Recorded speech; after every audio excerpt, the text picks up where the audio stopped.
Welcome, everybody, to the Cone of Shame Veterinary Podcast. I am your host, Dr. Andy Roark. Guys, I'm here with Josh Vaisman, who you get to hear my thoughts on Josh Vaisman in just a minute. I really like him a lot. I don't tell him that in this episode. I tell him the opposite, and you'll hear why.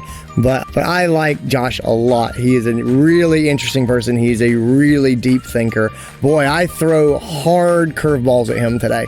I ask him about motivating people, and then when he tells me that purpose is important, I tell him what my concerns about motivating with purpose are, and then he breaks them down into ways that we should not motivate people with purpose or use them to drive our culture. So we talk about weaponizing purpose, we talk about prescribing purpose, and we talk about purpose and me. And so he sort of breaks out in these three different components, and we go through it, and I press him for examples and push him to see if he can convince me of his ideas. And man, he does pretty darn good. But this is something I'm really interested in, so he gets the full court press in this, because I put him through his paces, because I wanted to ask him about some of the stuff that I've tried to figure out, and things that I wrestle with a little bit, in my own job and my own teams. And so anyway, that's it. But it's a great episode. So all right, guys, that's enough from me. Let's get into this. This is your show. We're glad you're here. We want to help you in your veterinary career. Welcome to the Cone of Shame with Dr. Andy Roark. Welcome to the podcast, Josh Vaisman. How are you?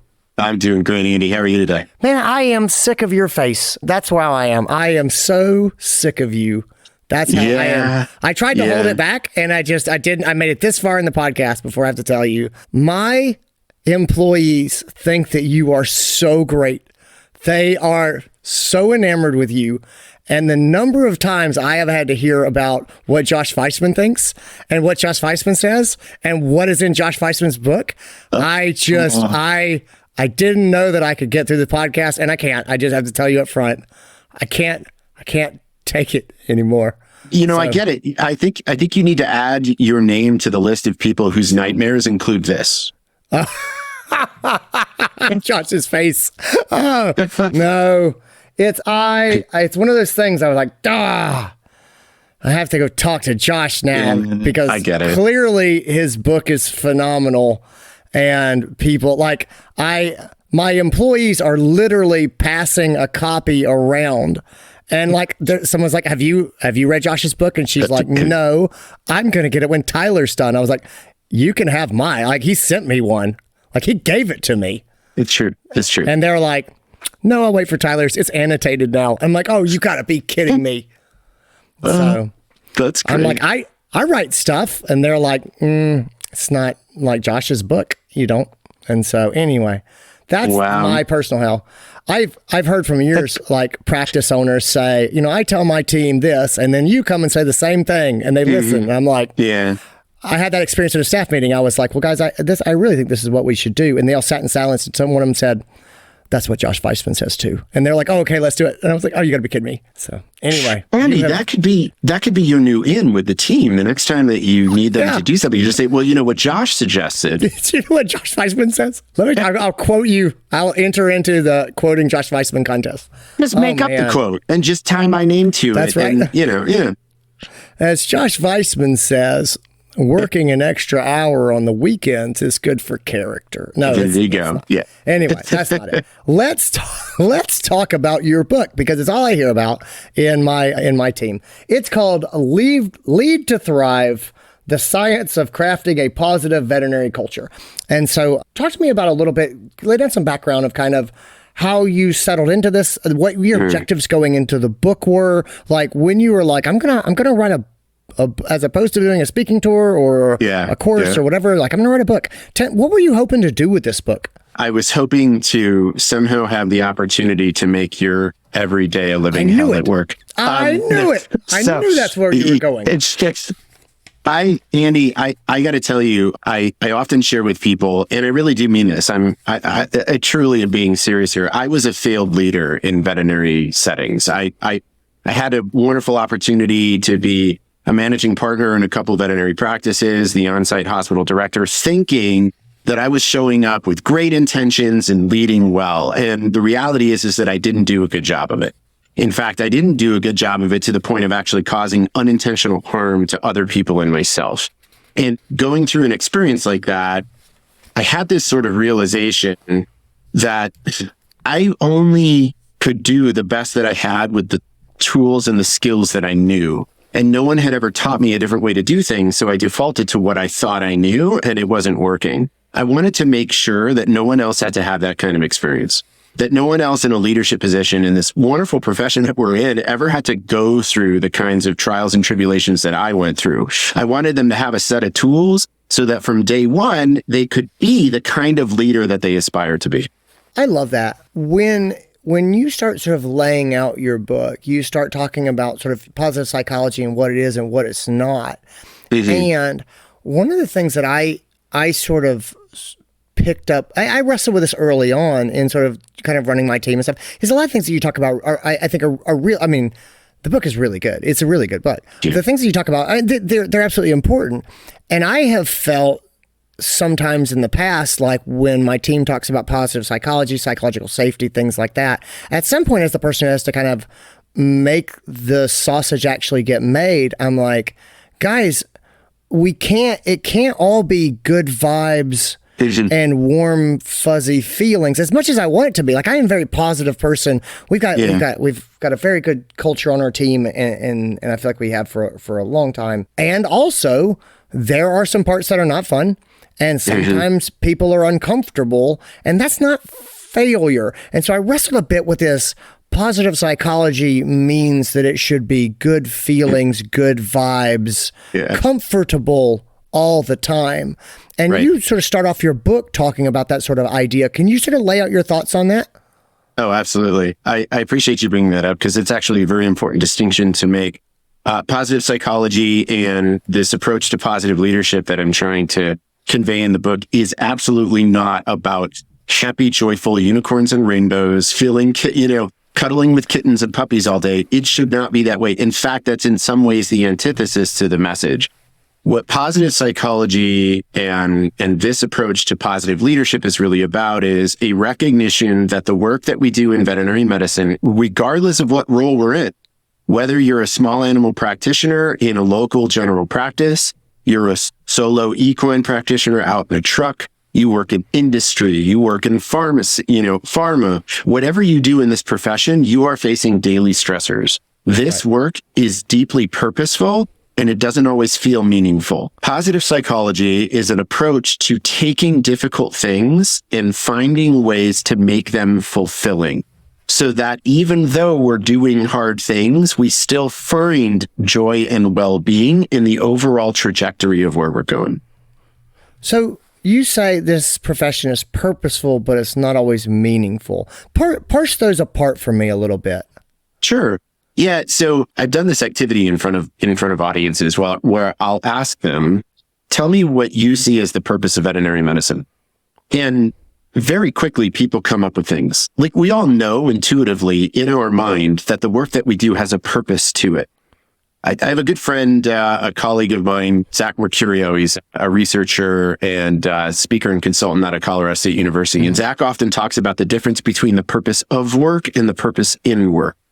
So the purpose of work is how people tend to respond to that. I hear things, Andy, that you probably heard similar things. Veterinary medicine exists to celebrate the human-animal bond. Veterinary medicine exists to give voice to the voiceless. Veterinary medicine exists to make sure that our food net is safe. Sure. All of those things apply to veterinary medicine. There's a why, a purpose that drew us to do this kind of work. But there's a thing about purpose of work. Purpose of work can get diluted over time. So you become a veterinarian. I imagine if you think back to, your first day on the job in practice, it was probably a mix of excitement and terror, but you really felt like you were doing the thing that you meant to do. Now I finally made it here. My why and the what I do are intertwined. Yeah. And now, years in, for a lot of us, what happens is that day by day, the why and the what start to separate. And the why just becomes what we do every day. It's sort of like the water around a fish or the air around us. We don't really notice it's present until it's gone. the purpose in work, that experience of meaningfulness. So meaningfulness, you can think of it as purpose activated. It's when I have an acute experience that to me, I perceive as positive, purposeful, and significant. So I'm doing something right now that feels like, wow, this is meaningful. That's purpose activated. That's that why and that what slamming back together in a singular moment. So we can be doing work that is imbued with a deep amount of purpose, being a veterinarian, and it doesn't feel purposeful in that moment. When the client is standing in front of you and they're in a bad mood and you feel like, you're shorthanded in the team and you're overwhelmed and things aren't really going right and you lost a patient yesterday or whatever might have happened, in that moment, you don't feel the purpose of your work. You know it's there, but you don't feel it. So are you saying you don't feel it because it's not the purpose being activated, as you put it?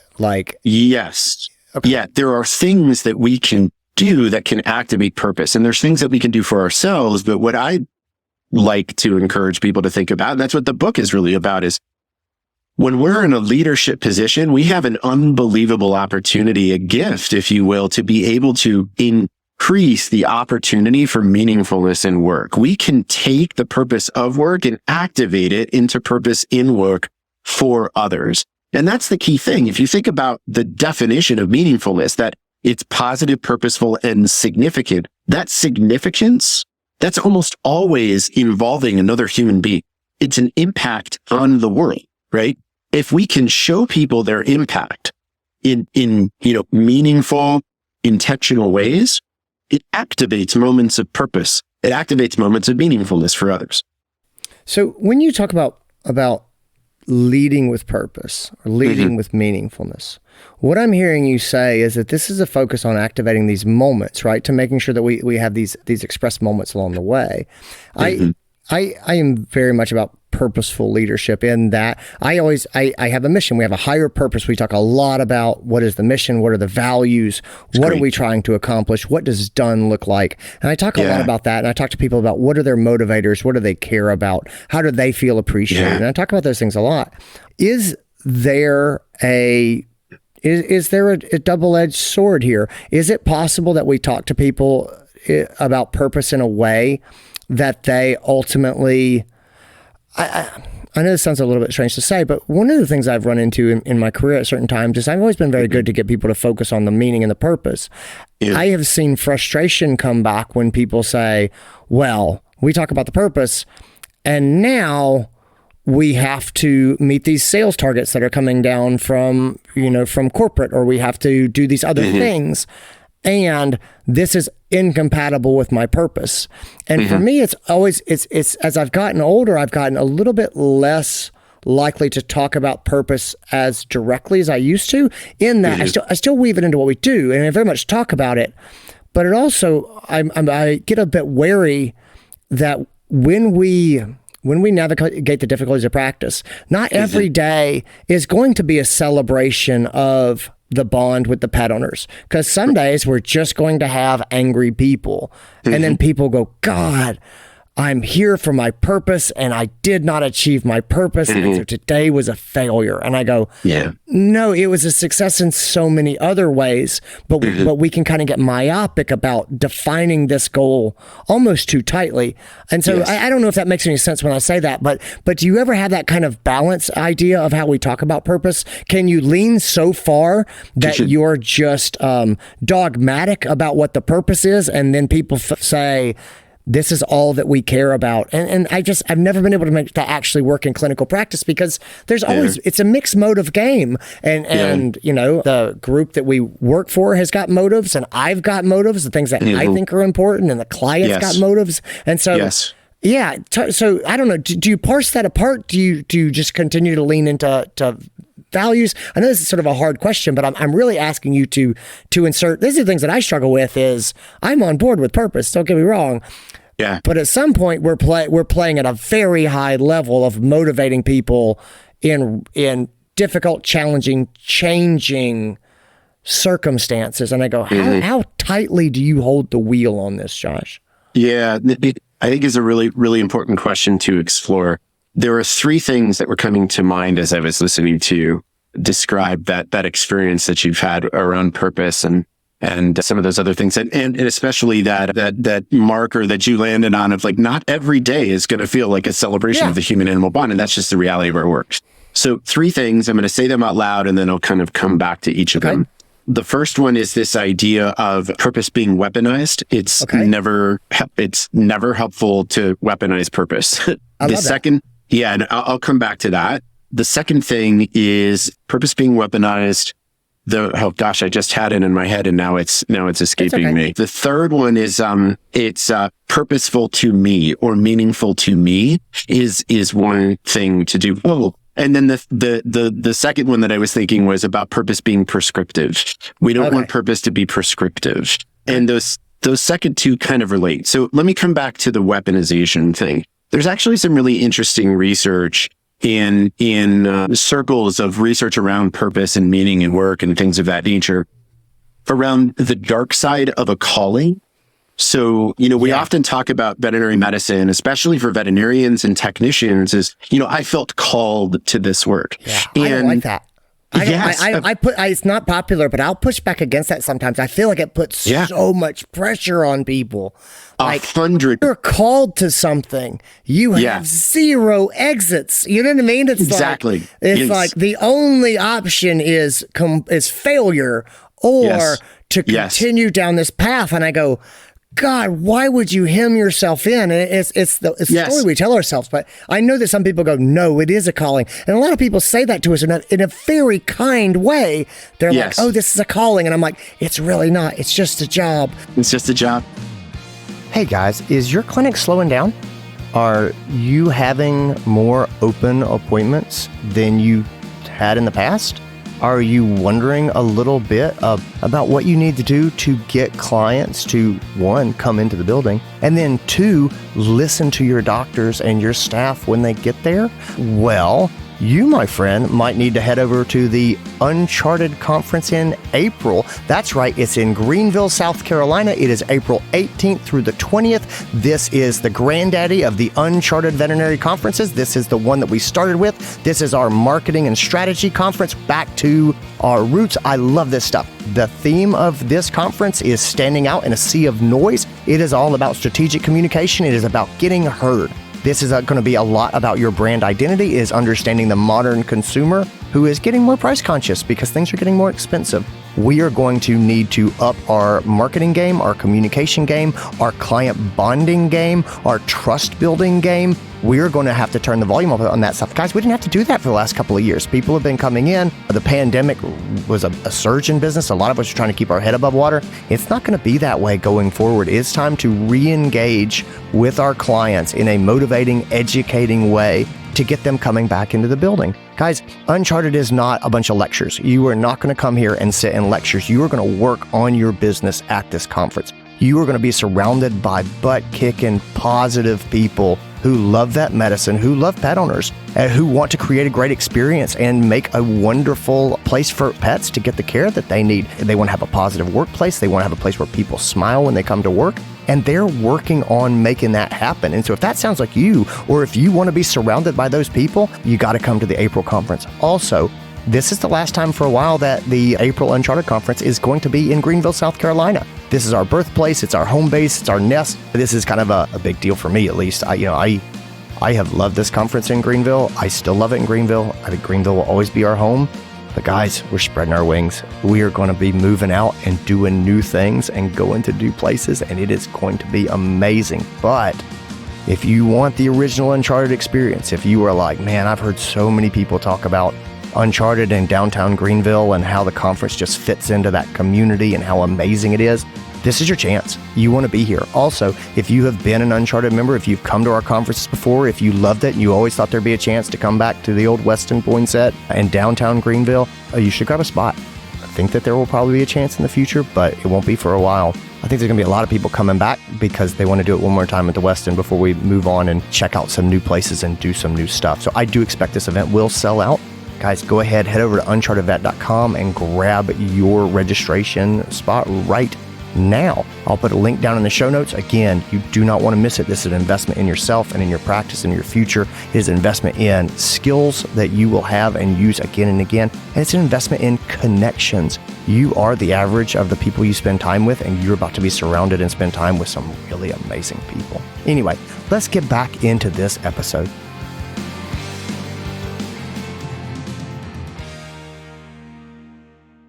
Yeah. It's just a job. And I've gotten more and more willing to say that, not to pet owners who are being nice, but to our colleagues, because I don't think that's good headspace for us. I completely agree with you. There's a veterinarian here in Colorado, a friend of mine, and she's been advocating for exactly what you just said. She is on a lifelong mission to encourage people in our profession to embrace the phrase as a positive. It is just a job. It's just a job. Yeah. Her name is H. Howells, by the way. And shout out to H. She's doing some really, really great stuff out there in the world. Yeah. When there's a risk to viewing work as the sole source of your identity, or the sole source of your sense of purpose or meaning in the world, there's a risk because it can become exploitative, whether people intend it to be or not. So the research that I'm referencing here was on zookeepers. And what they found was that there seemed to be a very strong relationship between their sense of calling, how they thought of their work as a zookeeper as a calling, and all sorts of deleterious outcomes like burnout, overwork, all those kinds of things. So we never want to weaponize purpose. We never want to make purpose be so like a thing that we're using to coerce or manipulate others. We got to be very careful about that. So let me give you an example here. So it sounds like what you're saying is basically it's the old, if you really cared, you would do this for free, or I thought you loved animals. How could you charge me money for this surgery that I don't have? And that's very much weaponizing purpose and morality. Yes. They're guessing about what your purpose is, but if they're right, boy, but that's why vets get so upset about that particular barb, is because it is weaponized purpose. It is weaponized morality, and so it really it hurts. It stings. Another version of that may be a bit unexpected. It's certainly a bit more subtle. When you referenced those days where, listen, it was just a shit day.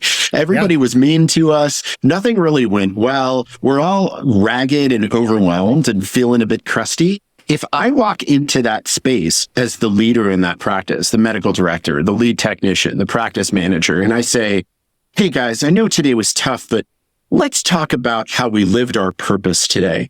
That can also feel like weaponization. That can feel dismissive to people. That can feel like, not always, but there are times where... Tell me more about that. So, okay. Paint me a more clear picture of this, Josh. So it's been a crap day. And I walk in and I say, guys, today was a bad day, but hey, we really lived our value. We really pursued our purpose today. Tell me why you don't like that. I'm not saying I don't like that. I'm saying that we need to be cautious about how and when we use that. So an example I'll give you, you're married, you have a wife. Your wife, you come home from work and your wife starts telling you about all of the things that were bad in her day. Yeah. And your first response is, well, something must have gone well today. Tell me what went well. Yeah. How's she going to respond to that? I get that. Yeah. That's like the old, I love the phrase choose happy. And I have 100% seen choose happy used to dismiss people of, you got to choose happy. You got to choose happy. At some point you're like, I got screamed at. They like spittle on my face and like, well, you should choose happy. There's a reason for that. Are you serious? Okay. Yeah. I'm on board with this. Okay. I got this. Yes. All right. So when we walk into a space where our team is completely downtrodden from a terrible day, and our immediate reaction is to try and pull the purpose back to make them feel better or to make them see that what they're doing is meaningful, you can't force purpose on someone. You have to, there's an in-between phase that we call empathy. And that has to happen first, right? Before you can start tying it back. So that's one of the, there's very clear examples of weaponizing purpose and where we literally exploit people, but there's less subtle ones that we need to be aware of. There's also the prescriptive side that we have to be cautious of. Your purpose is not what I tell you it is. I don't get to prescribe that for you, right? I don't get to go in my little back office and decide, okay, guys, these are going to be your values now. Now go live them, right? There has to be some sort of communal, collaborative effort to activate purpose. I can't tell you that things were purposeful. I have to show you that what you did was purposeful. That's different. That means I have to understand what you talked about earlier. What are your motivations? What are the things that really seem to matter to you? What do you light up? And how can I tie what you've done to that for you? Because sometimes we can't do it for ourselves. So we got to be careful about it being prescriptive. What was the third one? I forgot what the third one was there. Purposeful to me. Purposeful to me. Yes, thank you. Sometimes the experience of meaningfulness is not actually activated through that, quote, higher purpose that we think of in our work. Sometimes it's simply through human impact. So there's a tool, you've probably actually heard of this. I would be willing to bet, because I know you well enough, that you probably already do this on a regular basis. But there's a feedback tool that we often try and teach folks. The acronym for it is SBI. Maybe you've heard of it. Situation, Behavior, Impact. Yeah.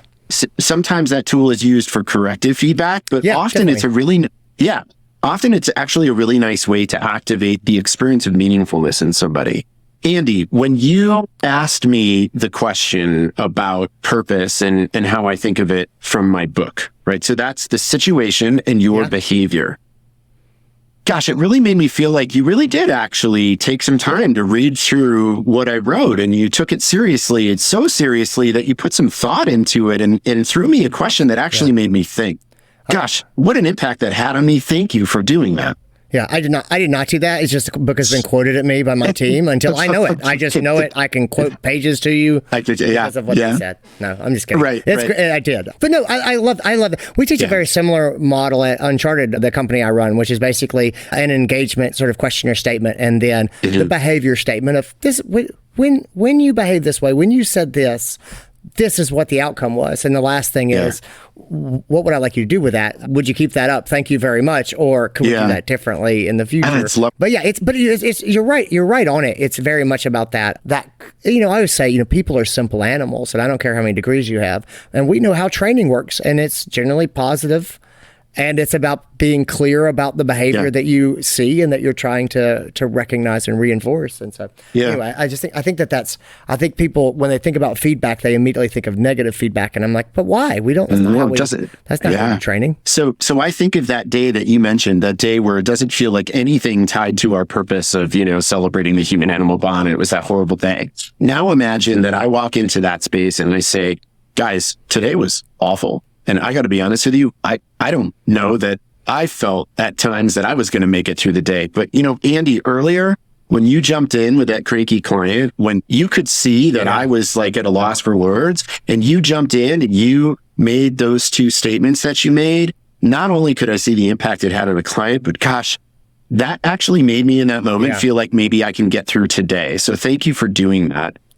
That is activating meaningfulness. That's showing that, Andy, that thing that you did in this god-awful, horrible day, it was positive, purposeful, and significant for me. Yeah. So thank you for that. Oh, I love that. This fits into, one of the things, the reason I always love talking with you is because there's a lot of practices that I've come up with or that we've come up with at Uncharted and we use.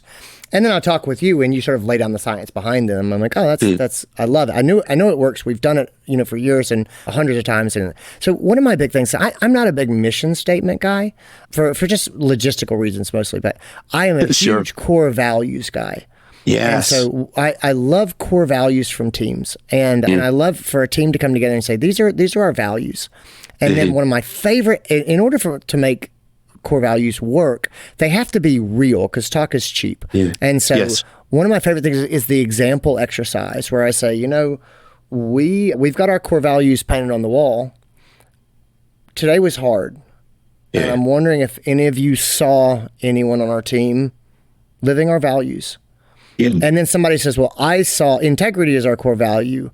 And I saw this person talking to a pet owner who was trying to sort of be manipulative, and she was very kind, but she did not bend the rules. She said, this is how we do things. And to me, that's acting with integrity.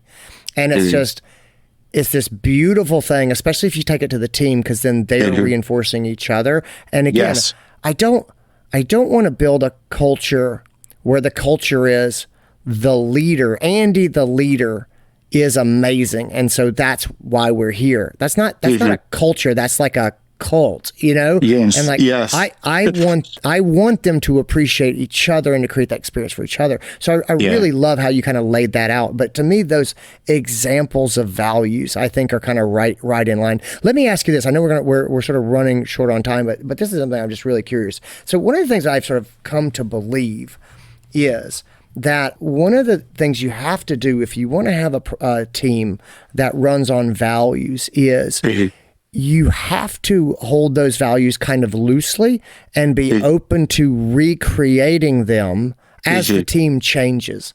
And so I'll say I don't have a problem putting the words on the wall.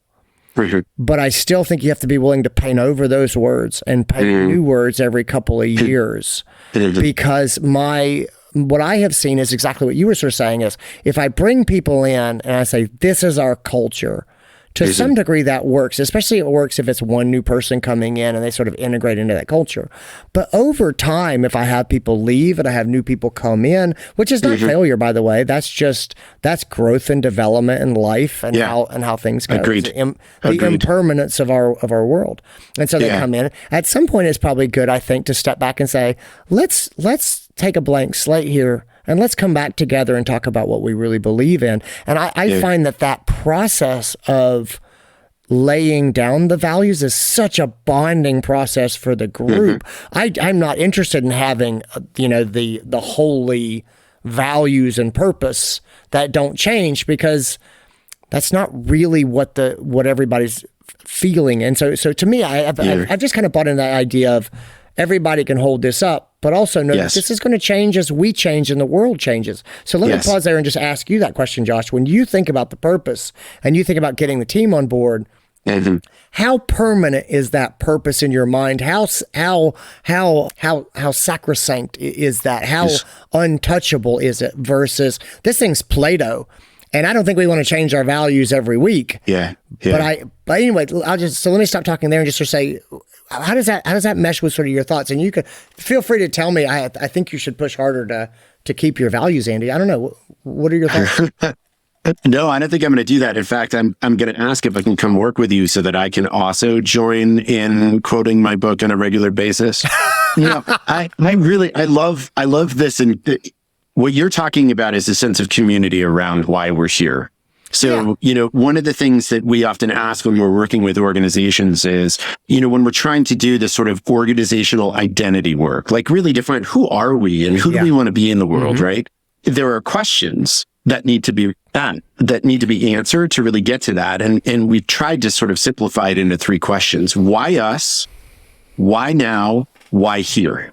Yep. Right. And if those questions, you may have very different answers to those questions 5 years from now than you have right now. And it's actually worth consistently revisiting those questions. Culture, organizational identity, core values, purpose, mission, vision, all of those things should be as organic as we are. They should be as shifting as we are. They should change over time if we change over time.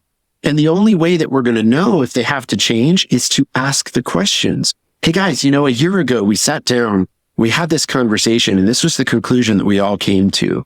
Does this conclusion still work for us today? What doesn't work anymore? What do we need to evolve? Where do we need to pivot? What do we need to renovate? That word renovation is something I've been playing with a lot lately. I think about in this house, my wife and I have lived in this house that I'm sitting in right now talking to you from for 15 years. And every couple, 3 years, my wife gets an itch. She looks around at something that we did a couple, 3 years ago, moved some furniture around or painted the cabinets or something. She says, if we could do that better. And then we launch some new renovation project in the home. That's kind of the reality of living in a home. It's very uncommon that we move into a space and keep it exactly the same for 50 years. Yeah. Something changes over time. Our workplace environments should be the same, and we should be able to evolve that. So I love that you do that, and I love that you include your team in that effort. Well, it's just something. So first of all, if you want to motivate your team, you want them to own the purpose and the values. Yes. Like it's funny, the number of people who come to me and say, Andy, I have a purpose. Help me to indoctrinate the team into this. They don't say it that way, but that's what it is. It's how do I bring the stone tablets to the team in a way that they'll pick them up and honor them. And I'm like, I don't know, buddy. I've been doing this 20 years and I've never been able to pull it off.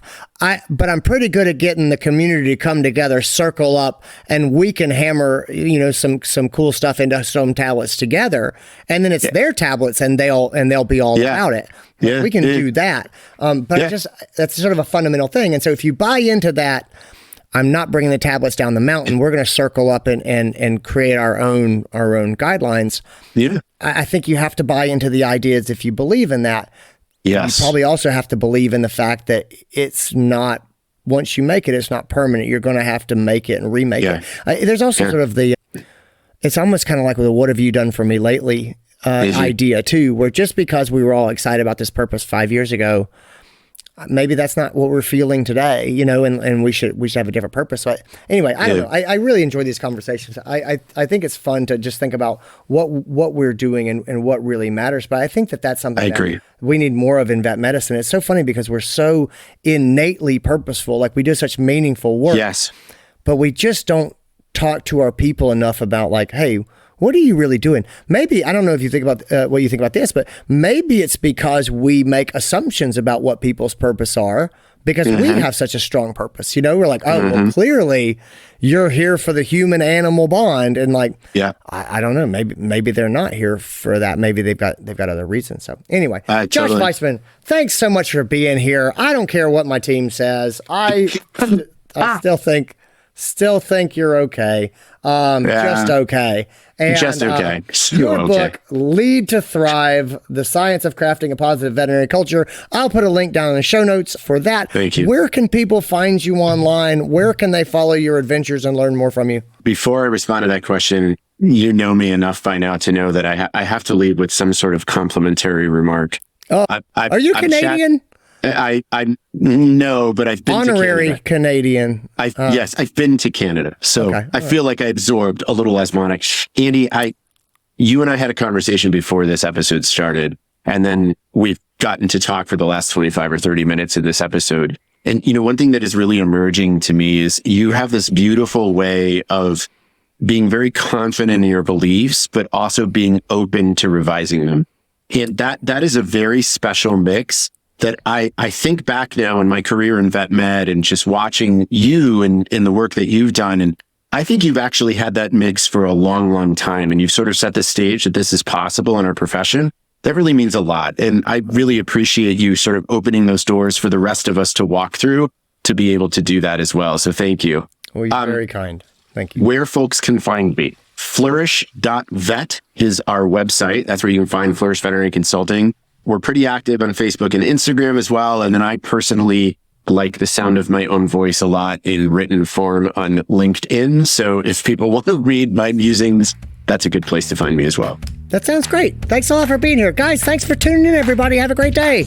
And that's our show. I hope you guys enjoyed it. Thanks to Josh for being here. Check him out. If you've not picked up a copy of his book, I'll link it up in the show notes. Definitely go and grab it. I'm not kidding when I say my team loves it, and they quote it, and they talk about it, and they kick it back and forth, and it has been something that they have really liked, and it pushed me to go back. And everybody sends me books. When people in vet medicine write new books, they generally send me a copy, and I love it. But I get a lot of books, and his has absolutely stood the test of time, and it has been brought up again and again.